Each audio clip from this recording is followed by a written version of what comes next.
ਨਦੀ ਹੈ ਜਿਹਦੀਆਂ ਧਾਰਾ ਪਰਮੇਸ਼ਰ ਦੇ ਨਗਰ ਨੂੰ ਅਤੇ ਅਤ ਮਹਾਨ ਦੇ ਡੇਰਿਆਂ ਦੇ ਪਵਿੱਤਰ ਅਸਥਾਨ ਨੂੰ ਆਨੰਦਿਤ ਕਰਦੀਆਂ ਹਨ। ਇੱਕ ਨਦੀ ਹੈ ਜਿਹਦੀਆਂ ਧਾਰਾ ਪਰਮੇਸ਼ਰ ਦੇ ਨਗਰ ਨੂੰ ਜਿਹੜੀਆਂ ਸਪੈਸ਼ਲ ਧਾਰਾ ਜਿਹੜੀਆਂ ਪਰਮੇਸ਼ਰ ਦੇ ਨਗਰ ਨੂੰ ਜਾਂਦੀਆਂ ਹਨ, ਅਤ ਮਹਾਨ ਦੇ ਡੇਰਿਆਂ ਦੇ ਪਵਿੱਤਰ ਅਸਥਾਨ ਨੂੰ ਆਨੰਦਿਤ ਕਰਦੀਆਂ ਹਨ। ਅਤ ਮਹਾਨ ਦੇ ਡੇਰਿਆਂ ਨੂੰ ਪਵਿੱਤਰ ਸਥਾਨ ਨੂੰ ਆਨੰਦਿਤ ਕਰਦੀਆਂ ਹਨ। ਮੇਰੇ ਅਜ਼ੀਜ਼ੋ, ਅੱਜ ਅਸੀਂ ਉਹ ਦੇਖਣਾ ਕਿ ਉਹ ਕਿਹੜੀਆਂ ਨਦੀਆਂ ਆ ਜਿਹੜੀਆਂ ਸਾਨੂੰ ਉਸ ਅਤ ਮਹਾਨ ਪਰਮੇਸ਼ਰ ਦੇ ਕੋਲ ਲੈ ਕੇ ਜਾਂਦੀਆਂ ਹਨ। ਔਰ ਉਹਦੇ ਮੈਂ ਚਾਹੂੰਗਾ ਕਿ ਉੱਪਰ ਦੀ ਕਿਤਾਬ 2 ਬਾਬ ਦੀ 10 ਤੋਂ 14 ਐਤ ਦੇ ਨਾਲ ਬੜੇ ਆਰਾਮ ਦੇ ਨਾਲ ਪੜ੍ਹੀਏ। ਇਸ ਤੋਂ ਅੱਗੇ ਆਪਾਂ ਚੱਲਣਾ ਨੰਬਰ 1 ਸ਼ੁਰੂ ਹੋ ਜਾਂਦਾ। ਹਾਂਜੀ, 9 ਨਦੀਆਂ ਬਾਰੇ ਆਪਾਂ ਜ਼ਿਕਰ ਕਰਾਂਗੇ। ਮੈਂ ਪਹਿਲਾਂ 7 ਨਦੀਆਂ ਦਾ ਬਣਾਇਆ ਸੀਗਾ, ਲੇਕਿਨ ਫਿਰ ਮੈਨੂੰ ਖੁਦਾ ਦੀ ਆਤਮਾ ਨੇ ਕਿਹਾ ਕਿ 7 ਨਹੀਂ 9 ਨਦੀਆਂ ਦਾ ਜ਼ਿਕਰ ਕਰਨਾ ਹੈ। ਔਰ 9 ਦਾ ਮੈਂ ਤੁਹਾਨੂੰ ਅੱਗੇ ਜਾ ਕੇ ਭੇਜ ਦੱਸਦਾ ਕੀ ਆ। ਇੱਕ ਦਰਿਆ ਉਸ ਬਾਗ ਨੂੰ ਸਿੰਜਣ ਲਈ, ਇੱਕ ਦਰਿਆ ਜਦੋਂ ਪ੍ਰਭੂ ਯਿਸੂ ਯਹੋਵਾ ਪਰਮੇਸ਼ਰ ਨੇ ਬਾਗੇ ਏਦਨ ਦੀ ਇਸ ਦੁਨੀਆ ਦੀ ਸ੍ਰਿਸ਼ਟੀ ਕੀਤੀ, ਉੱਥੇ ਬਾਗੇ ਏਦਨ ਬਣਾਇਆ। ਔਰ ਉਸ ਦਰਿਆ ਨੂੰ ਮਤਲਬ ਜਿਸ ਬਾਗ ਨੂੰ ਪਾਣੀ ਨਹੀਂ ਲੱਗਦਾ, ਉਹ ਪਾਣੀ ਕਿੱਦਾਂ ਮਤਲਬ ਉਹ ਬਾਗ ਕਿੱਦਾਂ ਰਹਿ ਸਕਦਾ, ਉਹ ਕਿੱਦਾਂ ਵਧੂ ਫੁੱਲੂਗਾ।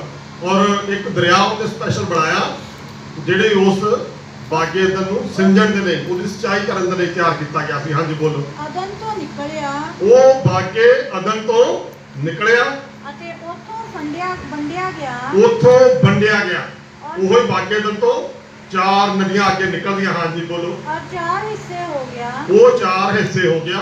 ਇੱਕ ਦਾ ਨਾਮ ਪਿਸੋਨ ਹੈ। ਇੱਕ ਪਹਿਲੀ ਨਦੀ ਦਾ ਨਾਮ ਪਿਸੋਨ ਹੈ।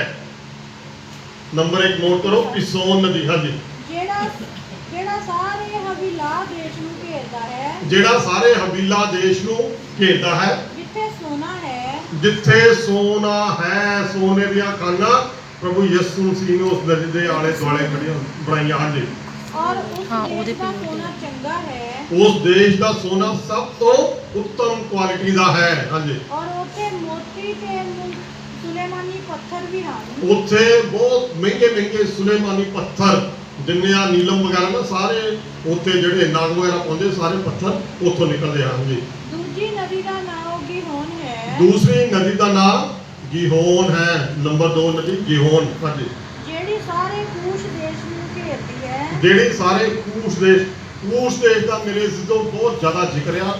ਕੂਸ਼ ਦੇਸ਼ ਜਿਹੜਾ ਇਥੋਪੀਆ ਨੂੰ ਦੱਸਦਾ ਹੈ। ਔਰ ਜਿਹੜਾ ਹਬਸ਼ੀ ਖੋਜਾ ਸੀਗਾ ਉਹ ਕੂਸ਼ ਦਾ ਸੀਗਾ। ਔਰ ਜਿਹੜੇ ਸ਼ੱਬਾ ਦੀ ਰਾਣੀ ਸੀਗੀ ਉਹ ਵੀ ਕੂਸ਼ ਦੇਸ਼ ਤੋਂ ਸੁਲੇਮਾਨ ਦੀ ਹੈਕਲ ਦੇਖਣ ਆਈ ਸੀਗੀ।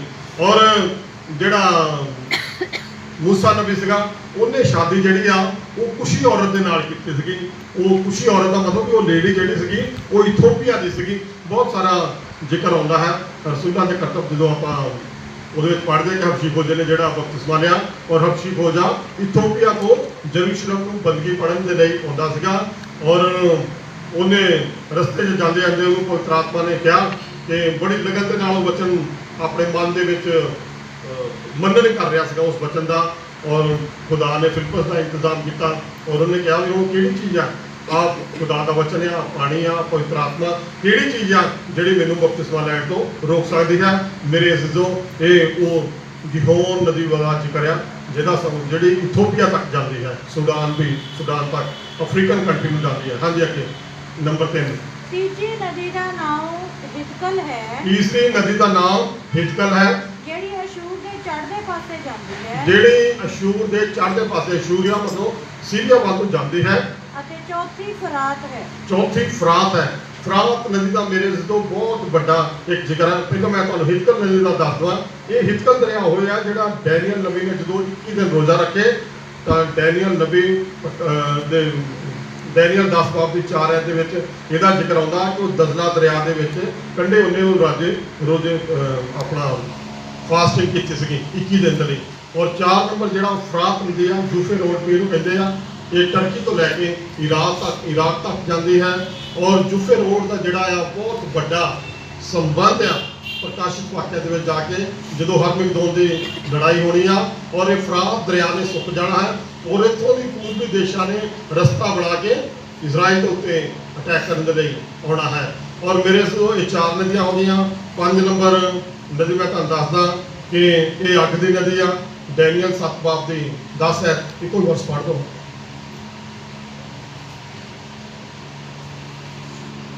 ਇੱਕ ਅੱਗ ਵਾਲੀ ਨਦੀ ਨਿਕਲੀ ਇੱਕ ਅੱਗ ਵਾਲੀ ਨਦੀ ਨਿਕਲੀ ਜੋ ਉਹਦੇ ਅੱਗੋਂ ਦੀ ਵਗਦੀ ਸੀ, ਜੋ ਉਹਦੇ ਪਰਮੇਸ਼ਵਰ ਦੇ ਸਿਆਸਨ ਦੇ ਅੱਗਿਓਂ ਦੀ ਵਗਦੀ ਸੀ। ਹਜ਼ਾਰਾਂ ਹੀ ਹਜ਼ਾਰ ਉਹਦੀ ਟਹਿਲ ਕਰਦੇ ਸਨ। ਹਜ਼ਾਰਾਂ ਪਾਕ ਫਰਿਸ਼ਤੇ ਉਹਦੀ ਯਹੋਵਾ ਪਰਮੇਸ਼ਵਰ ਦੀ ਟਹਿਲ ਕਰਦੇ। ਮਤਲਬ ਇਹ ਪਰਮੇਸ਼ਵਰ ਦੇ ਸਿਆਸਨ ਦੇ ਅੱਗਿਓਂ ਅੱਗ ਦੀ ਨਦੀ ਨਿਕਲਦੀ ਹੈ। ਕਿਉਂਕਿ ਜਦੋਂ ਮੂਸਾ ਦੀ ਅਗਵਾਈ ਕਰ ਰਿਹਾ ਸੀ, ਦਿਨ ਵੇਲੇ ਰਾਤ ਨੂੰ ਉਹ ਅੱਗ ਦਾ ਖੰਭਾ ਬਣ ਜਾਂਦਾ ਸੀ ਔਰ ਦਿਨੇ ਬੱਦਲ ਬਣ ਕੇ ਉਹਨਾਂ ਦੀ ਅਗਵਾਈ ਕਰਦਾ ਸੀਗਾ। ਔਰ 6 ਨੰਬਰ ਜਿਹੜਾ ਆ, ਜਦੋਂ ਆਪਾਂ ਹਿਜਕੀਏਲ, ਚਲੋ ਨਾ ਪੜੋ ਤੁਸੀਂ, ਵੈਸੇ ਮੈਂ ਦੱਸ ਦੇਣਾ, ਹਿਜਕੀਏਲ ਨਬੀ ਦੀ ਪੁਸਤਕ 10 ਬਾਬ ਦੀ 15 ਔਰ 22 ਦੇ ਵਿੱਚ ਪਵਾਰ ਨਦੀ ਦਾ ਜ਼ਿਕਰ ਆਉਂਦਾ ਹੈ। ਇੱਥੇ ਮਤਲਬ ਹਿਜਕੀਏਲ ਨਬੀ ਨੇ ਦਰਸ਼ਨ ਦੇਖਿਆ ਹੈ। ਔਰ ਇਹ 6 ਨੰਬਰ ਹੋ ਗਏ। 7 ਨੰਬਰ ਆ ਜਿਹੜੀ ਉਹ ਜਰਦਨ ਨਦੀ ਆ। ਔਰ ਜਰਦਨ ਨਦੀ ਦੇ ਉੱਤੇ ਮੈਂ ਅੱਜ ਕੁਝ ਖਾਸ ਗੱਲਾਂ ਦੱਸੂਗਾ। ਔਰ ਇਹ ਹੋ ਗਏ 7 ਨੰਬਰ। 8 ਨੰਬਰ ਆ ਜਿਹੜੀ ਹਿਜਕੀਏਲ 47 ਬਾਬ ਦੀ 12 ਹੈ। ਉਹਦੇ ਕੰਢੇ ਦੇ ਆਲੇ ਦੁਆਲੇ ਮਤਲਬ ਇਹੋ ਜਿਹੇ ਦਰਖਤ ਆ ਜਿਨ੍ਹਾਂ ਦੇ ਵਿੱਚੋਂ ਸ਼ਿਫਾ ਨਿਕਲਦੀ ਹੈ। ਔਰ ਇਹ 47 ਬਾਬ ਦੀ 12 ਆਇਤ ਆ। ਔਰ 9 ਨੰਬਰ ਆ ਜਿਹੜੀ ਪ੍ਰਕਾਸ਼ਿਤ ਵਾਕਿਆ 22 ਬਾਬ ਦੀ 1 ਔਰ 2 ਆਇਤ ਜ਼ਰੂਰ ਪੜ੍ਹ ਦਿਓ। ਫਿਰ ਮੈਂ ਅਗਲਾ ਜਰਦਨ ਨਦੀ ਦੇ ਉੱਤੇ ਬੋਲਣਾ ਹੈ, ਜਲਦੀ ਪੜ੍ਹ ਦਿਓ। ਇਹ 9 ਨਦੀਆਂ ਹੋ ਗਈਆਂ। ਔਰ ਪਰ ਮੈਂ ਸਭ ਤੋਂ ਜ਼ਿਆਦਾ ਜ਼ੋਰ ਜਿਹੜਾ ਅੱਜ ਮੈਂ ਜਰਦਨ ਨਦੀ ਦੇ ਉੱਤੇ ਦਊਂਗਾ। ਔਰ ਜਰਦਨ ਨਦੀ ਦੇ ਵਿੱਚੋਂ ਖਾਸ ਖੁਦਾ ਨੇ ਮੈਨੂੰ ਇੱਕ ਅਭਿਸ਼ੇਕ ਦਿੱਤਾ ਔਰ ਮੈਂ ਸੋਚਦਾ ਵੀ ਇੱਕ ਨਵੇਂ ਤਰੀਕੇ ਨਾਲ ਇਹ ਜਰਦਨ ਦਰਿਆ ਨੂੰ ਮੈਂ ਪੇਸ਼ ਕਰੂੰਗਾ। ਹਾਂਜੀ पढ़ो जी, प्रकाशित वाक्य 22 बाब 1 और 2 है। फिर उसने मुझे बिल्लोर की सी झलकती हुई जीवन की जल की नदी दिखाई, जो परमेश्वर और मेमने के सिंहासन से निकलकर ਮੈਨੂੰ ਯੂਹन्ना ਨੂੰ ਦਿਖਾਈ ਦਿੱਤੀ ਔਰ ਜਿਹੜੀ ਕਹਿੰਦਾ परमेश्वर और मेमने के सिंहासन ਦੇ ਅੱਗਿਓਂ निकलकर उस नगर की सड़क के बीचों बीच बहती थी। उस नगर के सड़क के बीचों बीच बहती थी। क्योंकि ਜਿਹੜਾ ਪੁਰਾਣਾ ਧਰਤੀ ਆਕਾਸ਼ ਸਭ ਜਾਂਦਾ ਰਹਿਣਾ ਹੈ। ਇਹ ਨਵੀਂ ਜਰੂਸਲਮ ਦੀ ਨਗਰੀ ਆ ਔਰ ਉੱਥੇ ਪਰਮੇਸ਼ਵਰ ਦੇ ਸਿਆਸਨ ਦੇ ਮੋਹਰੇ ਵਿੱਚ ਨਦੀ ਨਿਕਲਣੀ। ਅੱਜ ਗਾਂਧੀ ਪੜੋਗੇ नदी के इस पार और उस पार नदी के इस पार और दूसरे पार जीवन का वृक्ष था। ਜੀਵਨ ਦਾ ਬ੍ਰਿਕਸ਼ ਸੀ। ਬਾਗੇਦਨ ਦੇ ਵਿੱਚ ਹਾਂਜੀ ਜਿਹੜਾ ਸੀਗਾ ਉੱਥੋਂ ਸ਼ੁਰੂ ਕੀਤਾ ਸੀ। ਨੌਵੀਂ ਨਦੀ ਉੱਥੇ ਹੀ ਆ ਗਈ। ਹਾਂਜੀ उसमें 12 प्रकार के फल लगते थे। ਉਸको 12 ਪ੍ਰਕਾਰ ਦੇ ਫਲ ਲੱਗਦੇ ਸੀ। और वह हर महीने फलता था। हर महीने फलता ਸੀ। और उस वृक्ष के पत्तों से जाति जाति के लोग चंगे होते थे। उस नदी के उस वृक्ष के ਹਾਂਜੀ पत्तों से जाति जाति के लोग चंगे होते थे, शिफा पाते थे। और मेरे जो ये 9 नदियां हो गया। हुण मैं आऊँगा 7 नंबर जर्दन नदी। मेरे जो जर्दन नदी का जिक्र बाइबल ਦੇ ਵਿੱਚ 118 ਬਾਰ ਆਉਂਦਾ ਹੈ। और जर्दन ਦੇ ਉੱਤੇ मैं सर्च ਕੀਤੀ ਪਿਛਲੇ ਦਿਨਾਂ ਦੇ ਵਿੱਚ। और जद ਜਿਹੜਾ ਇਹ ਹੈਬਰੂ ਦਾ ਸ਼ਬਦ ਆ, ਜਦ ਦਾ ਮਤਲਬ ਹੈ ਨੀਚੇ ਕੀ ਔਰ ਸਭ ਤੋਂ ਲੋਐਸਟ ਪੁਆਇੰਟ ਤੱਕ ਜਿਹੜੀ ਜਾਂਦੀ ਆ ਉਹਨੂੰ ਜਰਦਨ ਨਦੀ ਕਿਹਾ ਜਾਂਦਾ ਹੈ। ਔਰ ਜਰਦਨ ਨਦੀ ਦਾ ਜਿਹੜਾ ਸੰਬੰਧ ਆ ਬਹੁਤ ਗਹਿਰਾ ਆ। ਔਰ ਨਮਾਨ ਕੋੜੀ ਬਾਰੇ ਆਪਾਂ ਜਾਣਦੇ ਹਾਂ ਕਿ ਜਦੋਂ ਨਮਾਨ ਕੋੜੀ ਅਲੀਸ਼ਾ ਨਬੀ ਦੇ ਕੋਲ ਗਿਆ ਤਾਂ ਅਲੀਸ਼ਾ ਨਬੀ ਨੇ ਉਸ ਨਮਾਨ ਕੋੜੀ ਨੂੰ ਕਿਹਾ, ਦੂਸਰਾ ਰਾਜਾ 5 ਬਾਬ ਦੇ ਵਿੱਚ ਪੜ੍ਹਨ ਦੀ ਲੋੜ ਹੈ, ਵੀ ਜਾ ਕੇ ਜਰਦਨ ਨਦੀ ਦੇ ਵਿੱਚ 7 ਡੁੱਬੀਆਂ ਮਾਰ ਲਾ। ਔਰ ਇਸ ਨਦੀ ਨੂੰ ਸ਼ਿਫਾ ਦੀ ਨਦੀ ਵੀ ਕਿਹਾ ਜਾਂਦਾ, ਹੀਲਿੰਗ ਰਿਵਰ ਵੀ ਕਿਹਾ ਜਾਂਦਾ ਹੈ। ਔਰ ਮੇਰੇ ਜਦੋਂ ਮੈਂ ਤੁਹਾਨੂੰ ਇੱਕ ਹੋਰ ਖਾਸ ਗੱਲ ਦੱਸਣੀ ਚਾਹੁੰਦਾ ਕਿ ਜਿਹੜੀ ਇਹ ਜਰਦਨ ਨਦੀ ਆ, ਇਹ ਮਾਊਂਟ ਹਰਮਨ ਇੱਕ ਪਹਾੜ ਆ, ਉੱਥੋਂ ਨਿਕਲਦੀ ਆ। ਔਰ ਸਭ ਤੋਂ ਜਿਹੜਾ ਲੋਐਸਟ ਪੁਆਇੰਟ ਆ ਉਹ ਦੁਨੀਆ ਦੇ ਵਿੱਚ ਉਹ ਜਿਹੜਾ ਹੈਗਾ ਡੈਡ ਸੀ, ਉੱਥੇ ਤੱਕ ਜਾਂਦੀ ਆ। ਔਰ ਇਹਦਾ ਜਿਹੜਾ ਜਦੋਂ ਮਾਊਂਟ ਹਰਮਨ ਤੋਂ ਨਿਕਲਦੀ ਆ ਔਰ ਇਹਦਾ ਜਿਹੜਾ ਪਹਿਲਾ ਸਟਾਪੇਜ ਆ ਉਹ ਗਲੀਲ ਦੇ ਵਿੱਚ ਹੈ। ਗਲੀਲ ਤੋਂ ਬਾਅਦ ਇਹ ਡਾਇਰੈਕਟ ਜਿਹੜੀ ਆ ਡੈਡ ਸੀ ਦੇ ਵਿੱਚ ਜਾ ਕੇ ਮਿਲ ਜਾਂਦੀ ਹੈ। ਔਰ ਹੁਣ ਆਪਾਂ ਇਹ ਦੇਖਦੇ ਕਿ ਇਹਦਾ ਮਤਲਬ ਕੀ ਸੰਬੰਧ ਹੈ। ਇਹਦਾ ਸੰਬੰਧ ਜਿਹੜਾ ਪ੍ਰਭੂ ਯਿਸੂ ਮਸੀਹ ਦੇ ਨਾਲ ਬਹੁਤ ਗਹਿਰਾ ਸੰਬੰਧ ਹੈ। ਔਰ ਜਦੋਂ ਪ੍ਰਭੂ ਯਿਸੂ ਮਸੀਹ ਨੇ ਬਪਤਿਸਮਾ ਲਿਆ, ਮਤੀ ਰਸੂਲ ਦੀ ਕਿਤਾਬ 3 ਬਾਬ ਦੀ 13 ਤੋਂ 17 ਆਇਤ ਪੜ੍ਹਦੇ ਆ ਤੇ ਉਹ ਪ੍ਰਭੂ ਯਿਸੂ ਮਸੀਹ ਨੇ ਗਲੀਲ ਸ਼ਹਿਰ ਦੇ ਵਿੱਚ ਜਾ ਕੇ ਜਰਦਨ ਦਰਿਆ ਦੇ ਕੋਲ, ਜੇ ਹੋ ਸਕਦਾ ਤੁਸੀਂ ਪੜ੍ਹ ਲਓ ਮਤੀ ਰਸੂਲ ਦੀ ਕਿਤਾਬ 3 ਬਾਬ ਦੀ 13 ਤੋਂ 17 ਆਇਤ। ਪ੍ਰਭੂ ਯਿਸੂ ਮਸੀਹ ਨੇ ਯੂਹन्ना ਨਬੀ ਤੋਂ ਬਪਤਿਸਮਾ ਲਿਆ, ਜਿੱਥੇ ਉਹਨੇ ਕਿਹਾ ਕਿ ਮੈਂ ਤਾਂ ਤੇਰਾ ਤਸਮਾ ਖੋਲ੍ਹਣ ਦਾ ਵੀ ਯੋਗ ਨੀਗਾ। ਉਹ ਕਹਿੰਦਾ ਜਿੱਦਾਂ ਧਰਮ ਦੀ ਗੱਲ ਆ ਪੂਰੀ ਹੁੰਦੀ ਤੂੰ ਵਿਵਸਥਾ ਨੂੰ ਪੂਰੀਆਂ ਕਰ। ਹਾਂਜੀ ਪੜ੍ਹੋ ਮਤੀ ਰਸੂਲ ਦੀ ਕਿਤਾਬ 3 ਬਾਬ ਤਦ ਯਿਸੂ ਗਲੀਲ ਤੋਂ ਜਰਦਨ ਦੇ ਕੰਢੇ ਯਹੂਨਾ ਕੋਲ ਉਸਦੇ ਹੱਥੋਂ ਬਪਤਿਸਮਾ ਲੈਣ ਨੂੰ ਆਇਆ। ਜੀ ਪਰ ਯਹੂਨਾ ਨੇ ਇਹ ਕਹਿ ਕੇ ਉਸ ਨੂੰ ਰੋਕਿਆ ਜੀ ਤੇ ਮੈਨੂੰ ਤਾਂ ਤੇਤੋਂ ਬਪਤਿਸਮਾ ਲੈਣ ਦੀ ਲੋੜ ਯਹੂਨਾ ਨਬੀ ਕਹਿ ਰਿਹਾ ਕਿ ਮੈਨੂੰ ਤਾਂ ਯਹੂਨਾ ਬਪਤਿਸਮਾ ਦੇਣ ਵਾਲਾ ਕਹਿ ਰਿਹਾ ਕਿ ਮੈਨੂੰ ਤਾਂ ਤੇਰੇ ਤੋਂ ਬਪਤਿਸਮਾ ਲੈਣ ਦੀ ਲੋੜ ਆ। ਹਾਂਜੀ, ਅਤੇ ਤੂੰ ਮੇਰੇ ਕੋਲ ਆਇਆ ਹੈ। ਤੂੰ ਮੇਰੇ ਕੋਲ ਆਇਆ ਹੈ। ਪਰ ਯਿਸੂ ਨੇ ਉਹਨੂੰ ਉੱਤਰ ਦਿੱਤਾ, ਪ੍ਰਭੂ ਯਿਸੂ ਸੇ ਨੇ ਉਹਨੂੰ ਉੱਤਰ ਦਿੱਤਾ, ਹੁਣ ਹੋਣ ਦੇ ਕਿਉਂਕਿ ਸਾਨੂੰ ਯੋਗ ਹੈ ਕਿਉਂ ਜੋ ਸਾਨੂੰ ਯੋਗ ਹੈ ਕਿ ਯੋਗ ਹੈ ਜੋ ਸਾਰੇ ਧਰਮ ਨੂੰ ਇਸੇ ਤਰ੍ਹਾਂ ਪੂਰਾ ਕਰੀਏ। ਜੋ ਸਾਰੇ ਧਰਮ ਨੂੰ ਇਸੇ ਤਰ੍ਹਾਂ ਪੂਰਾ ਕਰੀਏ। ਤਾਂ ਉਸਨੇ ਹੋਣ ਦਿੱਤਾ ਉਸਨੇ ਹੋਣ ਦਿੱਤਾ ਮੇਰੇ ਸਿੱਧੋ। ਔਰ ਪ੍ਰਭੂ ਯਿਸੂ ਮਸੀਹ ਨੇ ਇੱਥੇ ਡੁਬਕੀ ਵਾਲਾ ਬਪਤਿਸਮਾ ਲਿਆ। ਜਦ ਪ੍ਰਭੂ ਯਿਸੂ ਮਸੀਹ ਨੇ ਡੁਬਕੀ ਵਾਲਾ ਬਪਤਿਸਮਾ ਲਿਆ ਆ ਤਾਂ ਇਹਦਾ ਮਤਲਬ ਕਿ ਜਿਹੜਾ ਡੁਬਕੀ ਵਾਲਾ ਬਪਤਿਸਮਾ ਉਹੀ ਸਹੀ ਆ, ਕਿਉਂਕਿ ਜਦ ਪ੍ਰਭੂ ਯਿਸੂ ਮਸੀਹ ਨੇ ਲਿਆ ਤਾਂ ਸਾਨੂੰ ਵੀ ਉਹੀ ਹੀ ਲੈਣਾ ਚਾਹੀਦਾ ਹੈ। ਔਰ ਉਹ ਕਹਿੰਦਾ ਕਿ ਧਰਮ ਦੀ ਗੱਲ ਨੂੰ ਪੂਰਾ ਹੋਣ ਦੇ। ਹਾਂਜੀ, ਪੜ੍ਹੋ ਜੀ ਅੱਗੇ। ਅਤੇ ਜਾਂ ਯਿਸੂ ਬਪਤਿਸਮਾ ਲੈ ਚੁੱਕਿਆ, ਜਦੋਂ ਪ੍ਰਭੂ ਯਿਸੂ ਮਸੀਹ ਬਪਤਿਸਮਾ ਲੈ ਚੁੱਕਿਆ ਤਾਂ ਝੱਟ ਪਾਣੀ ਤੋਂ ਉੱਪਰ ਆਇਆ ਝੱਟ ਪਾਣੀ ਤੋਂ ਉੱਪਰ ਆਇਆ। ਅਤੇ ਵੇਖੋ ਆਕਾਸ਼ ਉਹਦੇ ਲਈ ਖੁੱਲ ਗਿਆ ਆਕਾਸ਼ ਉਹਦੇ ਲਈ, ਪ੍ਰਭੂ ਯਿਸੂ ਮਸੀਹ ਦੇ ਲਈ ਖੁੱਲ ਗਿਆ। ਅਤੇ ਉਹਨੇ ਪਰਮੇਸ਼ਵਰ ਦਾ ਆਤਮਾ ਉਹਨੇ ਪਰਮੇਸ਼ਵਰ ਦਾ ਆਤਮਾ ਕਬੂਤਰ ਵਾਂਗੂ ਉੱਤਰਦਾ ਕਬੂਤਰ ਵਾਂਗੂ ਉੱਤਰਦਾ ਅਤੇ ਆਪਣੇ ਉੱਤੇ ਆਉਂਦਾ ਡਿੱਠਾ। ਆਪਣੇ ਉੱਤੇ ਆਉਂਦਾ ਡਿੱਠਾ। ਔਰ ਵੇਖੋ ਇੱਕ ਸਵਰਗੀ ਬਾਣੀ ਆਈ ਵੇਖੋ ਇੱਕ ਸਵਰਗੀ ਬਾਣੀ ਆਈ, ਕਿ ਇਹ ਮੇਰਾ ਪਿਆਰਾ ਪੁੱਤਰ ਹੈ, ਇਹ ਮੇਰਾ ਪਿਆਰਾ ਪੁੱਤਰ ਹੈ, ਮੇਰੇ ਜਿਸ ਤੋਂ ਮੈਂ ਪ੍ਰਸੰਨ ਹਾਂ। ਜਿਸ ਤੋਂ ਮੈਂ ਪ੍ਰਸੰਨ ਹਾਂ। ਇਹ ਜਰਦਨ ਦਰਿਆ ਬਾਰੇ ਆ। ਔਰ ਇੱਕ ਖਾਸ ਗੱਲ ਦੱਸੂਗਾ ਹੁਣ ਆਪਾਂ, ਖਾਸ ਗੱਲ ਦੇ ਉੱਤੇ ਆਈਏ ਜਿਹੜੀ ਭਵਿੱਖਬਾਣੀ ਆ ਜੋਸ਼ੂਆ ਨਬੀ ਦੀ ਪੁਸਤਕ 3 ਬਾਬ 1 ਤੋਂ 6 ਹੈ। ਬੜੇ ਆਰਾਮ ਦੇ ਨਾਲ ਪੜ੍ਹੋ। ਇਸ ਤੋਂ ਅੱਗੇ ਵੀ ਆਪਾਂ ਹੁਣ ਚੱਲਦੇ ਹਾਂ ਵੀ ਜਰਦਨ ਨਦੀ ਦੀ ਜਿਹੜੀ ਪ੍ਰੋਫੈਸੀ ਆ ਉਹ ਪ੍ਰਭੂ ਯਿਸੂ ਮਸੀਹ ਦੇ ਨਾਲ ਕਿੱਦਾਂ ਕੰਪੇਅਰ ਕੀਤੀ ਜਾਂਦੀ ਹੈ। ਜੋਸ਼ੂਆ ਵਿਵਸਥਾ ਸਾਹਿਬ ਤੋਂ ਬਾਅਦ ਜੋਸ਼ੂਆ ਨਬੀ ਦੀ ਪੁਸਤਕ 3 ਬਾਬ 1 ਤੋਂ 6 ਹੈ। ਬੜੀਆਂ ਖਾਸ ਗੱਲਾਂ ਦੱਸੂਗਾ।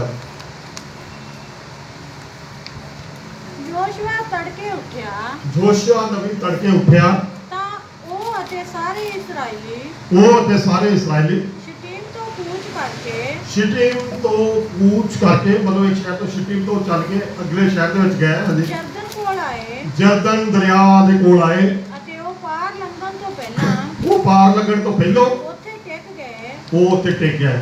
ਤਾਂ ਐ ਹੋਇਆ ਕਿ ਕਿ 3 ਦਿਨਾਂ ਦੇ ਪਿੱਛੋਂ 3 ਦਿਨਾਂ ਦੇ ਬਾਅਦ, ਮਤਲਬ ਉਹਨਾਂ ਨੇ 3 ਦਿਨ ਉਹਨਾਂ ਨੂੰ ਆਪਣੇ ਆਪ ਨੂੰ ਪਾਕ ਸਾਫ਼ ਕੀਤਾ। ਮੇਰੇ ਜਦੋਂ ਆਪਾਂ ਕੂਚ 19 ਬਾਬ ਦੇ ਵਿੱਚ ਪੜ੍ਹਦੇ ਆ ਤਾਂ ਜਦੋਂ ਉੱਥੇ ਯਹੋਵਾ ਪਰਮੇਸ਼ਰ ਨੇ ਉਹਨਾਂ ਨੂੰ ਦਰਸ਼ਨ ਦੇਣਾ ਸੀਗਾ, ਉਸ ਪਹਾੜ ਦੇ ਉੱਤੇ ਆਉਣਾ ਸੀਗਾ, ਉਹਨੇ ਕਿਹਾ ਆਪਣੇ ਆਪ ਨੂੰ 3 ਦਿਨ ਪਾਕ ਸਾਫ਼ ਕਰੋ। ਇੱਥੇ ਵੀ 3 ਦਿਨ ਦਾ ਜ਼ਿਕਰ ਆਉਂਦਾ ਹੈ। ਹਾਂਜੀ, ਅੱਗੇ ਚਲੋ। ਅਹੁਦੇਦਾਰ ਡੇਰੇ ਦੇ ਵਿਚਕਾਰ ਦੀ ਲੰਘੇ, ਅਹੁਦੇਦਾਰ ਜਿਹੜੇ ਸੀਗੇ ਮਸਾ ਕੀਤੇ ਹੋਏ ਲੋਕ ਡੇਰੇ ਵਿੱਚ ਦੀ ਲੰਘੇ। ਉਹਨਾਂ ਨੇ ਲੋਕਾਂ ਨੂੰ ਹੁਕਮ ਦਿੱਤਾ ਉਹਨਾਂ ਨੇ ਲੋਕਾਂ ਨੂੰ ਹੁਕਮ ਦਿੱਤਾ ਕਿ ਜਿਸ ਵੇਲੇ ਤੁਸੀਂ ਲੇਵੀ ਜਾਜਕਾਂ ਨੂੰ ਯਹੋਵਾ ਆਪਣੇ ਪਰਮੇਸ਼ਵਰ ਦੇ ਨੇਮ ਦਾ ਸੰਦੂਕ ਚੁੱਕਿਆ ਹੋਇਆ ਵੇਖੋ। ਜਿਹੜੇ ਲੇਵੀ ਸੀਗੇ ਉਹੋ ਹੀ ਯਹੋਵਾ ਪਰਮੇਸ਼ਵਰ ਦੇ ਸੰਦੂਕ ਨੂੰ ਹੱਥ ਲਾ ਸਕਦੇ ਸੀ, ਯਾਰ ਦੇ ਸੰਦੂਕ ਨੂੰ ਹੱਥ ਲਾ ਸਕਦੇ ਸੀਗੇ। ਉਹਨੇ ਕਿਹਾ ਜਦੋਂ ਤੁਸੀਂ ਲੇਵੀਆਂ ਨੂੰ ਉਹ ਇਹ ਦਾ ਸੰਦੂਕ ਚੁੱਕਿਆ ਹੋਇਆ ਦੇਖੋ। ਹਾਂਜੀ, ਤਾਂ ਤੁਸੀਂ ਆਪਣੇ ਸਥਾਨ ਤੋਂ ਕੂਚ ਕਰਕੇ ਤੁਸੀਂ ਆਪਣੇ ਸਥਾਨ ਤੋਂ ਕੂਚ ਕਰਕੇ ਉਹਦੇ ਮਗਰ ਚੱਲਿਓ। ਉਹਦੇ ਮਗਰ ਚੱਲਿਓ। ਪਰ ਤੁਹਾਡੇ ਅਤੇ ਉਹਦੇ ਵਿਚਕਾਰ ਤੁਹਾਡੇ ਔਰ ਉਹਦੇ ਵਿਚਕਾਰ ਮਿੰਤੀ ਦੇ 2000 ਹੱਥ ਦੀ ਵਿੱਥ ਹੋਵੇ। 2000 ਫੁੱਟ ਦੀ ਵਿੱਥ ਹੋਵੇ, ਮਤਲਬ ਡਿਫਰੈਂਸ ਹੋਵੇ। ਹਾਂਜੀ, ਅਤੇ ਉਹਦੇ ਨੇੜੇ ਨਾ ਟੁਕਿਓ। ਉਹਦੇ ਨੇੜੇ ਨਾ ਟੁਕਿਓ, ਇਹਦ ਦੇ ਸੰਦੂਕ ਦੇ ਲਾਗੇ ਨਾ ਜਾਇਓ। ਉਸ ਤੋਂ 2000 ਫੁੱਟ ਤੁਸੀਂ ਦੂਰ ਰਹਿਣਾ ਹੈ। ਹੱਥ ਮਤਲਬ ਉਦੋਂ ਵੱਡੇ ਹੁੰਦੇ ਸੀ, ਤਕਰੀਬਨ 1 ਫੁੱਟ ਦੇ ਮੁਤਾਬਕ ਵੀ 2000 ਫੁੱਟ ਤੁਸੀਂ ਉਹਨਾਂ ਤੋਂ ਪਿੱਛੇ ਰਹਿਣਾ ਹੈ। ਹਾਂਜੀ, ਤਾਂ ਜੋ ਤੁਸੀਂ ਉਸ ਰਾਹ ਨੂੰ ਜਿੱਥੋਂ ਦੀ ਤੁਸੀਂ ਤੁਰਨਾ ਹੈ, ਉਸ ਰਾਹ ਨੂੰ ਜਿੱਥੋਂ ਵੀ ਤੁਸੀਂ ਤੁਰਨਾ ਹੈ ਜਾਣੋ। ਇਸ ਲਈ ਵੀ ਤੁਸੀਂ ਅੱਜ ਤੋਂ ਪਹਿਲਾਂ ਉਸ ਰਾਹ ਥਾਣੀ ਕਦੀ ਨਹੀਂ ਲੰਘੇ। ਇਸ ਲਈ ਵੀ ਤੁਸੀਂ ਉਸ ਰਾਹ ਥਾਣੀ ਕਦੇ ਨਹੀਂ ਲੰਘੇ। 6 ਤੱਕ ਯਹੋਸ਼ੂਆ ਨੇ ਲੋਕਾਂ ਨੂੰ ਆਖਿਆ ਜੋਸ਼ੂਆ ਨੇ ਲੋਕਾਂ ਨੂੰ ਆਖਿਆ ਕਿ ਆਪਣੇ ਆਪ ਨੂੰ ਪਵਿੱਤਰ ਕਰੋ, ਆਪਣੇ ਆਪ ਨੂੰ ਪਵਿੱਤਰ ਕਰੋ, ਕਿਉਂ ਜੋ ਭਲਕੇ ਯਹੋਵਾ ਤੁਹਾਡੇ ਵਿੱਚ ਚੰਬਾ ਵਿਖਾਲੇਗਾ। ਕਿਉਂ ਜੋ ਕੱਲ ਤੁਹਾਨੂੰ ਯਹੋਵਾ ਪਰਮੇਸ਼ਰ ਬਹੁਤ ਵੱਡੇ ਅਚੀਬ ਔਰ ਅਚੰਭੇ ਕੰਮ ਦਿਖਾਵੇਗਾ। ਫਿਰ ਯਹੋਸ਼ੂਆ ਨੇ ਜਾਜਕਾਂ ਨੂੰ ਆਖਿਆ 6 ਤੱਕ ਹੈ ਨਾ? ਹਾਂਜੀ, ਆ 6 ਹੀ ਆ। ਜੀ ਹਾਂਜੀ, ਪੜੋ। ਫਿਰ ਯਹੋਸ਼ੂਆ ਨੇ ਜਾਜਕਾਂ ਨੂੰ ਆਖਿਆ ਫਿਰ ਜੋਸ਼ੂਆ ਨੇ ਜਾਜਕਾਂ ਨੂੰ ਆਖਿਆ ਕਿ ਤੁਸੀਂ ਨੇਮ ਦੇ ਸੰਦੂਕ ਨੂੰ ਚੁੱਕ ਕੇ ਨੇਮ ਦੇ ਸੰਦੂਕ ਨੂੰ ਚੁੱਕ ਕੇ ਲੋਕਾਂ ਦੇ ਅੱਗੇ ਪਾਰ ਲੰਘੋ। ਲੋਕਾਂ ਦੇ ਅੱਗੇ ਪਾਰ ਲੰਘੋ। ਤਾਂ ਉਹਨਾਂ ਨੇ ਉਹਨਾਂ ਨੇ ਨੇਮ ਦੇ ਸੰਦੂਕ ਨੂੰ ਚੁੱਕਿਆ ਅਤੇ ਲੋਕਾਂ ਦੇ ਅੱਗੇ ਅੱਗੇ ਤੁਰੇ। ਲੋਕਾਂ ਦੇ ਅੱਗੇ ਅੱਗੇ ਤੁਰੇ। ਮੇਰੇ ਸਿੱਧੋ ਜਿਹੜੀ 2000 ਵਾਲੀ ਆ ਦੁਆਰਾ ਵਰਸ ਪੜੋ। ਪਰ ਤੁਹਾਡੇ ਅਤੇ ਉਹਦੇ ਵਿਚਕਾਰ ਮਿੰਤੀ ਦੇ 2000 ਹੱਥ ਦੀ ਵਿੱਥ ਹੋਵੇ। ਤੁਹਾਡੇ ਮਤਲਬ ਲੋਕਾਂ ਦੇ ਵਿਚਕਾਰ ਔਰ ਅਹਿਦ ਦੇ ਸੰਦੂਕ ਦੇ ਵਿਚਕਾਰ 2000 ਫੁੱਟ ਦਾ ਡਿਫਰੈਂਸ ਹੋਵੇ। ਮੇਰੇ ਸਿੱਧੋ ਮੈਨੂੰ ਬਿਲਕੁਲ ਨਹੀਂ ਸੀ ਪਤਾ ਇਸ ਗੱਲ ਦਾ, ਲੇਕਿਨ ਮੈਂ ਜਦੋਂ ਇੰਨਾ ਮੈਂ ਖੋ ਗਿਆ वचन पढ़ते पढ़ते और खुदा बाप ने मेरे उत्ते एक पेज प्रगट किया। मेरे जो जड़ा है दा संदूक है वो वचन सीगा। और जो आप यूहन्ना नबी की पुस्तक पढ़ते हैं आद में वचन सी, वचन परमेश्वर के संग सी और वचन ही परमेश्वर सी। मेरे जो वो कह रहा कि ये जड़ा वचन है ये प्रभु यीशु मसीह और जड़ा 2000 फुट का डिफरेंस है मेरे जो कलीसिया दे विच और प्रभु यीशु मसीह दे विच 2000 साल का फर्क होगा। ये पिछले दिनों में खुदा ने मेरे उत्ते प्रगट किया, क्योंकि मेरे जो खुदा के पाक नाम से लिखा कि परमेश्वर के लिए एक दिन 1000 साल के बराबर आ और 1000 साल जड़ा एक दिन के बराबर आ। मेरे जो इत्थे जड़ियां बाइबल के भविष्यवाणी आ कि जिहड़ा इत्थे जोशुआ नबी ने भविष्यवाणी की कि प्रभु जो यीशु मसीह आऊगा ਤੁਹਾਡੇ ਵਿੱਚ और कलीसिया ਦੇ ਵਿੱਚ 2000 ਸਾਲ ਦਾ ਡਿਫਰੈਂਸ ਹੋਵੇਗਾ। और ਆਪਾਂ ਹੁਣ ਅਖੀਰਲੇ ਦਿਨਾਂ ਦੇ ਵਿੱਚ ਜੀ ਰਹੇ ਹਾਂ। ਅੱਜ ਸਾਨੂੰ ਜ਼ਰੂਰਤ ਆ ਕਿ ਜਿਸ ਤਰ੍ਹਾਂ ਪ੍ਰਭੂ ਯਿਸੂ ਮਸੀਹ ਨੇ ਦੁੱਖੀ ਵਾਲਾ ਬਪਤਿਸਮਾ ਲਿਆ, ਜਿਸ ਤਰ੍ਹਾਂ ਪ੍ਰਭੂ ਯਿਸੂ ਮਸੀਹ ਨੇ ਬਹੁਤ ਜ਼ਿਆਦਾ ਪ੍ਰਚਾਰ ਕੀਤਾ ਕਿ ਤੌਬਾ ਕਰੋ ਤੇ ਮੁੜੋ ਤਾਂ ਜੋ ਤੁਹਾਡੇ ਪਾਪ ਮਿਟਾਏ ਜਾਣ ਤੇ ਪ੍ਰਭੂ ਦੇ ਹਜ਼ੂਰੋਂ ਸੁੱਖ ਦੇ ਦੇਣ। और मेरे जिद्दों ये पिछले दिनों में खुदा ने किसी बाइबल नहीं लिखा, लेकिन खुदा ने मेरे उत्ते ये भेद प्रगट किया कि जो 2000 हथ का डिफरेंस है 2000 फुट का डिफरेंस है वह मतलब ये आ। हुण आप इसे तो याद मांगे 3 बाब की 12 तो 15 पढ़ो होर भेद दसांगे तुहानूं।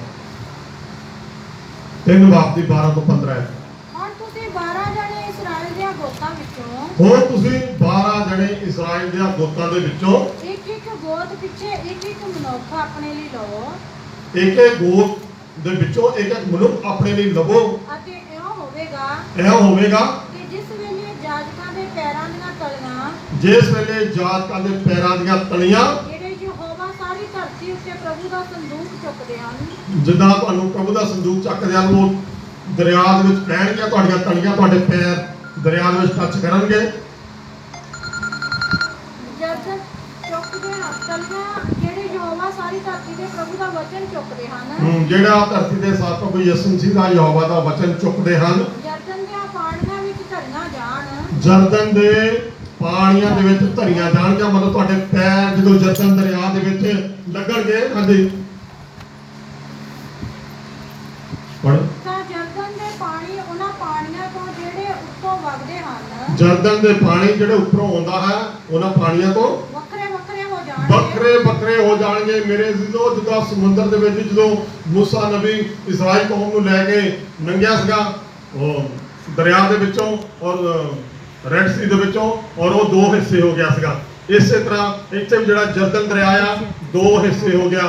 ਮੇਰੇ ਜਦੋਂ ਖੁਦਾ ਦੇ ਪਾਕ ਕਲਾਮ ਦੇ ਵਿੱਚ ਲਿਖਿਆ ਯਸ਼ਾਇਆ ਨਬੀ ਦੀ ਪੁਸਤਕ 43 ਬਾਬ ਦੇ 2 ਦੇ ਵਿੱਚ ਕਿ ਨਾ ਤੈਨੂੰ ਪਾਣੀ ਲਊਗਾ ਨਾ ਤੈਨੂੰ ਅੱਗ ਤੇਰਾ ਕੋਈ ਨੁਕਸਾਨ ਕਰੇਗੀ। ਔਰ ਮੇਰੇ ਜਦੋਂ ਜਿਹੜਾ ਰਹਿੰਦੇ ਇੱਥੇ 12 ਗੋਤਰਾਂ ਦੇ ਵਿੱਚੋਂ ਇੱਕ ਇੱਕ ਬੰਦੇ ਲੈ ਆਇਆ। ਔਰ ਜਦੋਂ ਆਪਾਂ ਪਹਿਲਾ ਰਾਜਾ ਏਲੀਆ ਨਬੀ ਦੇ ਵਿੱਚ ਪੜ੍ਹਦੇ ਹਾਂ ਜਿੱਥੇ ਬਿਆਲ ਦੇ ਦੇਵਤਿਆਂ ਦੇ ਨਾਲ ਏਲੀਆ ਨਬੀ ਦੀ ਸ਼ਰਤ ਲੱਗ ਗਈ ਔਰ ਉਹਨੇ ਕਿਹਾ ਕਿ ਤੁਸੀਂ ਆਪਣੇ ਦੇਵਤਿਆਂ ਨੂੰ ਬੁਲਾਓ, ਲੇਕਿਨ ਕੋਈ ਨਹੀਂ ਹੋਇਆ। ਬਹੁਤ ਦੇਰੋਂ ਪ੍ਰਾਰਥਨਾ ਕਰਦੇ ਰਹੇ, ਕੁਛ ਨਹੀਂ ਹੋਇਆ। ਜਦੋਂ ਏਲੀਆ ਨਬੀ ਦੀ ਵਾਰੀ ਆਈ ਤਾਂ ਉਹਨੇ 12 ਪੱਥਰ ਇਸਰਾਇਲ ਦੇ ਨਾਂ ਤੇ ਲਏ, ਯਾਕੂਬ ਦੇ ਘਰਾਣਿਆਂ ਦੇ ਨਾਂ ਤੇ ਲਏ। ਔਰ ਉਹੀ 12 ਮਤਲਬ ਪੱਥਰ ਜਿਹੜੇ ਇੱਥੇ ਦੱਸਦੇ ਆ ਵੀ ਉਹ ਯਾਕੂਬ ਦੇ ਇਸਰਾਇਲ ਦੇ ਗੋਤਾਂ ਦੇ ਵਿੱਚੋਂ ਇੱਕ ਇੱਕ ਉਹਨੇ ਬੰਦੇ ਨੂੰ ਲਿਆ ਔਰ ਇੱਥੇ ਉਹ ਵੀ ਮਤਲਬ ਕਿ ਪ੍ਰਭੂ ਦੀ ਵਿਵਸਥਾ ਨੂੰ ਉਹਨੇ ਪੂਰਾ ਕੀਤਾ ਹੈ ਉਹ ਦੱਸਦਾ ਹੈ। ਹਾਂਜੀ ਅੱਗੇ ਜੀ 15 ਤੋਂ 17 ਅਤੇ ਉਹ ਇੱਕ ਢੇਰ ਹੋ ਕੇ ਖਲੋ ਜਾਣਗੇ। ਉਹ ਇੱਕ ਢੇਰ ਹੋ ਕੇ ਖਲੋ ਜਾਣਗੇ, ਮਤਲਬ ਪਾਣੀ ਇੱਧਰ ਹੋ ਗਿਆ ਪਾਣੀ ਇੱਧਰ ਹੋ ਗਿਆ, ਵਿੱਚ ਸੁੱਕਾ ਰਸਤਾ ਬਣ ਗਿਆ। ਔਰ ਕਿਸੇ ਦਿਨ ਮੈਂ ਟਾਈਮ ਲੈ ਕੇ ਦੱਸੂਗਾ ਕਿ 7 ਵਾਰ ਬਾਈਬਲ ਦੇ ਵਿੱਚ ਪਾਣੀ ਜਗ੍ਹਾ ਉਹਦਾ ਅਲੱਗ-ਅਲੱਗ ਪਾਰਟੀਸ਼ਨ ਹੋ ਗਿਆ। ਫਿਰ ਕਦੀ ਆਪਾਂ ਗੱਲ ਕਰਾਂਗੇ। ਹਾਂਜੀ ਤਾਂ ਇਹ ਹੋਇਆ ਕਿ ਜਦ ਲੋਕਾਂ ਨੇ ਆਪਣੇ ਤੰਬੂਆਂ ਤੋਂ ਕੂਚ ਕੀਤਾ ਜਦ ਲੋਕਾਂ ਨੇ ਆਪਣੇ ਤੰਬੂਆਂ ਤੋਂ ਕੂਚ ਕੀਤਾ ਤੇ ਜਰਦਨ ਦੇ ਪਾਰ ਲੰਘਣ ਜਰਦਨ ਦੇ ਪਾਰ ਲੰਘਣ ਅਤੇ ਜਾਜਕਾਂ ਨੇ ਲੋਕਾਂ ਦੇ ਅੱਗੇ ਅੱਗੇ ਨੇਮ ਦੇ ਸੰਦੂਕ ਨੂੰ ਚੁੱਕਿਆ ਚੁੱਕਿਆ ਹੋਇਆ ਸੀ ਜਾਜਕਾਂ ਨੇ ਨੇਮ ਦੇ ਸੰਦੂਕ ਨੂੰ ਅੱਗੇ ਅੱਗੇ ਚੁੱਕਿਆ ਹੋਇਆ ਸੀ। ਅਤੇ ਜਦ ਨੇਮ ਦੇ ਸੰਦੂਕ ਨੂੰ ਚੁੱਕਣ ਵਾਲੇ ਜਰਦਨ ਸੀ ਕੱਪੜੇ ਹਾਂਜੀ, ਜਦ ਮਤਲਬ ਨੇਮ ਦੇ ਸੰਦੂਕ ਨੂੰ ਚੱਕਣ ਵਾਲੇ ਜਰਦਨ ਤੱਕ ਪਹੁੰਚ ਗਏ, ਅਤੇ ਜਿਹੜੇ ਸੰਦੂਕ ਨੂੰ ਚੁੱਕੀ ਜਾਂਦੇ ਸਨ ਜਿਹੜੇ ਸੰਦੂਕ ਨੂੰ ਚੁੱਕੀ ਜਾਂਦੇ ਸਨ, ਉਹਨਾਂ ਜਾਜਕਾਂ ਦੇ ਪੈਰ ਕੰਢੇ ਦੇ ਪਾਣੀ ਵਿੱਚ ਡੁੱਬੇ, ਉਹਨਾਂ ਜਾਜਕਾਂ ਦੇ ਪੈਰ ਪਾਣੀ ਦੇ ਕੰਢਿਆਂ ਦੇ ਵਿੱਚ ਡੁੱਬੇ। ਕਿਉਂ ਜੋ ਜਰਦਨ ਦਾ ਦਰਿਆ ਫਸਲ ਵੱਢਣ ਦੇ ਸਾਰੇ ਸਮੇਂ ਵਿੱਚ ਜੀ, ਆਪਣਿਆਂ ਸਾਰਿਆਂ ਕੰਢਿਆਂ ਉੱਤੇ ਚੜ ਜਾਂਦਾ ਸੀ। ਆਪਣੇ ਸਾਰੇ ਕੰਢਿਆਂ ਦੇ ਉੱਤੇ ਚੜ ਜਾਂਦਾ ਸੀ, ਲੇਕਿਨ ਜਿੱਦਾਂ ਹੀ ਉਹ ਜਾਜਕਾਂ ਦੇ ਪੈਰ ਉੱਥੇ ਪਏ ਤਾਂ ਉਹ ਪਾਣੀ ਇੱਧਰ ਦਾ ਇੱਧਰ ਰਹਿ ਗਿਆ, ਇੱਧਰ ਦਾ ਇੱਧਰ ਰਹਿ ਗਿਆ, ਵਿੱਚ ਦੀ ਰਸਤਾ ਬਣ ਗਿਆ। ਹਾਂਜੀ, ਤਾਂ ਉੱਤੋਂ ਵਗਣ ਵਾਲੇ ਪਾਣੀ ਆਦਾਮ ਸ਼ਹਿਰ ਦੇ ਕੋਲ ਜਿਹੜਾ ਸਾਰਥਨ ਦੇ ਲਾਗੇ ਹੈ ਜੀ, ਬਹੁਤ ਦੂਰੋਂ ਠਹਿਰ ਗਏ ਜੀ, ਅਤੇ ਇੱਕ ਢੇਰ ਹੋ ਕੇ ਖਲੋ ਗਏ। ਇੱਕ ਢੇਰ ਹੋ ਕੇ ਖਲੋ ਗਿਆ। ਉਹ ਪਾਣੀ ਜਿਹੜੇ ਅਰਾਬਾ ਦੇ ਸਮੁੰਦਰ ਅਰਥਾਤ ਖਾਰੇ ਸਮੁੰਦਰ ਵੱਲ ਵਹਿੰਦੇ ਸਨ ਉੱਕੇ ਹੀ ਅੱਡ ਹੋ ਗਏ। ਉਹ ਮਤਲਬ ਪਾਣੀ ਉੱਥੋਂ ਸੈਪਰੇਟ ਹੋ ਗਿਆ, ਵਿੱਚ ਦੀ ਰਸਤਾ ਬਣ ਗਿਆ ਔਰ ਸਾਰੇ ਲੋਕ ਇਸਰਾਇਲ ਕੌਮ ਉੱਥੋਂ ਦੀ ਲੰਘ ਗਈ। ਹਾਂਜੀ, ਸਾਡਾ ਮਕਸਦ ਇਹ ਹੀ ਆ ਕਿ ਇਸਰਾਇਲ ਕੌਮ ਉੱਥੋਂ ਦੀ ਲੰਘ ਗਈ। ਹੁਣ ਜਰਦਨ ਦਰਿਆ ਦਾ, ਜਰਦਨ ਨਦੀ ਦਾ ਪ੍ਰਭੂ ਯਿਸੂ ਮਸੀਹ ਦੇ ਨਾਲ ਕੀ ਸੰਬੰਧ ਆ? ਮੇਰੇ ਜੋ ਇਹ ਜਿਹੜੀ ਜਰਦਨ ਦਰਿਆ ਆ, ਇਹ ਪ੍ਰਭੂ ਯਿਸੂ ਮਸੀਹ ਦੀ ਭਵਿੱਖਬਾਣੀ ਕਰਦੀ ਆ। ਪ੍ਰਭੂ ਯਿਸੂ ਮਸੀਹ ਦਾ ਜਨਮ ਜਿਹੜਾ ਆ ਬੈਤਲਹਮ ਦੇ ਵਿੱਚ ਹੋਇਆ, ਲੇਕਿਨ ਜਿਹੜਾ ਉਹਦਾ ਪਾਲਣ ਪੋਸ਼ਣ ਆ ਉਹ ਗਲੀਲ ਦੇ ਵਿੱਚ ਹੋਇਆ। ਔਰ ਮੇਰੇ ਜਦੋਂ ਔਰ ਜਿਹੜਾ ਪ੍ਰਭੂ ਯਿਸੂ ਮਸੀਹ ਦਾ ਸਵਰਗ ਆਰੋਹਣ ਹੈ, ਮਤਲਬ ਪ੍ਰਭੂ ਯਿਸੂ ਮਸੀਹ ਜਿਹੜਾ ਜਿੰਦਾ ਉਠਾਇਆ ਗਿਆ, ਰਸੂਲਾਂ ਦੇ ਕਰਤੱਵ ਇੱਕ ਬਾਬ ਦੀ 11 ਦੇ ਵਿੱਚ, ਉੱਥੇ ਉਹ ਆਵਾਜ਼ ਆਈ ਕਿ ਹੇ ਗਲੀਲੀ ਪੁਰਖੋ, ਤੁਸੀਂ ਇੱਥੇ ਕੀ ਕਰਦੇ ਹੋ? ਵੀ ਪ੍ਰਭੂ ਯਿਸੂ ਮਸੀਹ ਤਾਂ ਹੁਣ ਸਵਰਗ ਨੂੰ ਚੜ ਗਿਆ ਹੈ। ਉੱਥੇ ਗਲੀਲੀ ਪੁਰਖ ਕਹਿ ਕੇ ਉਹਨਾਂ ਨੇ ਕਿਹਾ, ਸੰਬੋਧਨ ਕੀਤਾ, ਇਹਦਾ ਮਤਲਬ ਉਹ ਗਲੀਲ ਸ਼ਹਿਰ ਦੀ ਗੱਲ ਹੈ। ਔਰ ਹੁਣ ਆਪਾਂ ਦੇਖਦੇ ਹਾਂ ਵੀ ਜਰਦਨ ਦਰਿਆ ਜਿਹੜਾ ਆ ਉਹ ਮਾਊਂਟ ਹਰਮਨ ਤੋਂ ਨਿਕਲਦਾ ਹੈ ਔਰ ਉਹਦਾ ਪਹਿਲਾ ਸਟਾਪ ਜਿਹੜਾ ਗਲੀਲ ਦੇ ਵਿੱਚ ਆ, ਔਰ ਉੱਥੋਂ ਆਣ ਕੇ ਫਿਰ ਉਹ ਡੈਡ ਸੀ ਦੇ ਵਿੱਚ ਆਣ ਕੇ ਉਹਦਾ ਐਂਡ ਪੁਆਇੰਟ ਆ ਖਤਮ ਹੋ ਜਾਂਦਾ ਹੈ। ਔਰ ਜਿਹੜਾ ਮਾਊਂਟ ਹਨੂਕ ਆ, ਜਦੋਂ ਆਪਾਂ ਹਨੂਕ ਨਬੀ ਦੀ ਪੁਸਤਕ ਪੜ੍ਹਦੇ ਆ, ਉਹਦੇ 'ਚ ਲਿਖਿਆ ਕਿ 200 ਸਵਰਗ ਦੂਤ ਮਾਊਂਟ ਹਨੂਕ ਦੇ ਪਰਬਤ ਦੇ ਉੱਤੇ ਉਤਰੇ ਸੀਗੇ ਔਰ ਉਸ ਪਰਬਤ ਨੂੰ ਸਵਰਗ ਦਾ ਪੋਰਟਲ ਇਹ ਕਿਹਾ ਜਾਂਦਾ ਹੈ। ਔਰ ਅੱਜ ਤੱਕ ਵੀ ਲੋਕ ਮਤਲਬ ਉਸ ਜਗ੍ਹਾ ਦੀ ਬਹੁਤ ਜ਼ਿਆਦਾ ਮਾਨਤਾ ਕਰਦੇ ਹਨ।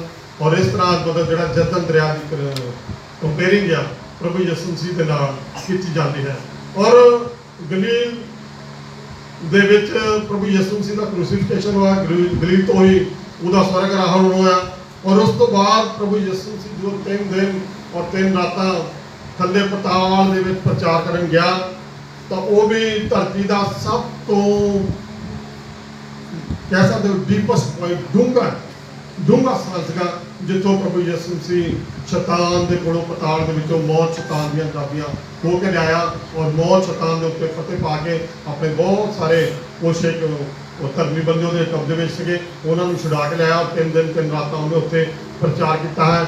ਇਸ ਤਰ੍ਹਾਂ ਮਤਲਬ ਜਿਹੜਾ ਜਰਦਨ ਦਰਿਆ ਆ, ਉਹਦਾ ਜਿਹੜੀ ਭਵਿੱਖਬਾਣੀ ਆ ਉਹ ਪ੍ਰਭੂ ਯਿਸੂ ਮਸੀਹ ਦੇ ਨਾਲ ਕੀਤੀ ਜਾਂਦੀ ਹੈ। ਔਰ ਮੈਨੂੰ ਬਿਲਕੁਲ ਵੀ ਇਹਨਾਂ ਗੱਲਾਂ ਦਾ ਪਤਾ ਨਹੀਂ ਸੀਗਾ, ਲੇਕਿਨ ਜਦੋਂ ਆਪਾਂ ਉਹਦੇ ਵਿੱਚ ਖੋ ਜਾਂਦੇ ਆ ਤਾਂ ਪ੍ਰਭੂ ਯਿਸੂ ਮਸੀਹ ਸਾਡੇ ਉੱਤੇ ਨਵੇਂ ਭੇਤਾਂ ਨੂੰ ਪ੍ਰਗਟ ਕਰਦਾ ਹੈ। ਜਿਸ ਤਰ੍ਹਾਂ ਜਰਦਨ ਦਰਿਆ ਲੱਖਾਂ ਕਰੋੜਾਂ ਲੋਕਾਂ ਨੂੰ ਜੀਵਨ ਜਲ ਦਿੰਦਾ ਹੈ, ਇਸੇ ਤਰ੍ਹਾਂ ਪ੍ਰਭੂ ਯਿਸੂ ਮਸੀਹ ਅੱਜ ਲੱਖਾਂ ਕਰੋੜਾਂ ਨੂੰ ਮੁਕਤੀ ਦਾ, ਨਜ਼ਾਤ ਦਾ, ਅਨੰਤ ਕਾਲ ਦਾ ਜੀਵਨ ਪ੍ਰਭੂ ਯਿਸੂ ਮਸੀਹ ਦੇ ਰਿਹਾ ਹੈ। ਔਰ ਮੇਰੇ ਅਜ਼ੀਜ਼ੋ, ਇਹ ਜਿਹੜਾ ਵਚਨ ਆ ਬੜੀ ਮੈਂ ਬਹੁਤ ਜਦੋਂ ਮੈਂ ਇਹਦੇ ਵਿੱਚ ਖੋ ਗਿਆ ਤੇ ਪ੍ਰਭੂ ਯਿਸੂ ਮਸੀਹ ਨੇ ਉਦੋਂ ਮੇਰੇ ਉੱਤੇ ਭੇਤ ਪ੍ਰਗਟ ਕੀਤੇ। ਔਰ 2000 ਸਾਲ ਇਹਦੀ ਜਿਹੜਾ ਫੁੱਟ ਦਾ ਮੈਨੂੰ ਮਤਲਬ ਨਹੀਂ ਸੀਗਾ ਪਤਾ, ਮੈਂ ਕਾਫੀ ਕੁਝ ਪੜ੍ਹਿਆ, ਇਹਦੇ ਬਾਰੇ ਮੈਨੂੰ ਕਿਤੇ ਨਹੀਂ ਮਿਲਿਆ, ਲੇਕਿਨ ਜਦੋਂ ਮੈਂ ਖੋ ਗਿਆ ਤਾਂ ਮੇਰੇ ਜ਼ਿਹਨ ਦੇ ਵਿੱਚ ਆਪਣੇ ਆਪ ਇਹ ਗੱਲਾਂ ਆ ਗਈਆਂ। ਹਾਲਾਂਕਿ ਪਹਿਲਾਂ ਮੈਂ ਜਿਹੜਾ ਇਹ 5 ਨੰਬਰ ਇੱਥੇ ਰੱਖਿਆ ਸੀ, ਜਦੋਂ ਮੈਂ ਹੁਣ ਅੰਦਰ ਗਿਆ ਪ੍ਰਾਰਥਨਾ ਕਰਨ ਤਾਂ ਪ੍ਰਭੂ ਯਿਸੂ ਮਸੀਹ ਨੇ ਕਿਹਾ ਕਿ ਜਿਹੜਾ ਜਰਦਨ ਨਦੀ ਆ ਉਹਨੂੰ 7 ਨੰਬਰ ਤੇ ਹੀ ਰੱਖਣਾ ਹੈ। ਔਰ ਮੇਰੇ ਸਿੱਧੋ ਇਹ ਹੈਗਾ 9 ਨਦੀਆਂ ਦਾ ਭੇਤ, ਔਰ ਇਹਨਾਂ ਨੂੰ ਹਮੇਸ਼ਾ ਤੁਸੀਂ ਆਪਣੇ ਜ਼ਿਹਨ ਦੇ ਵਿੱਚ ਰੱਖਣਾ।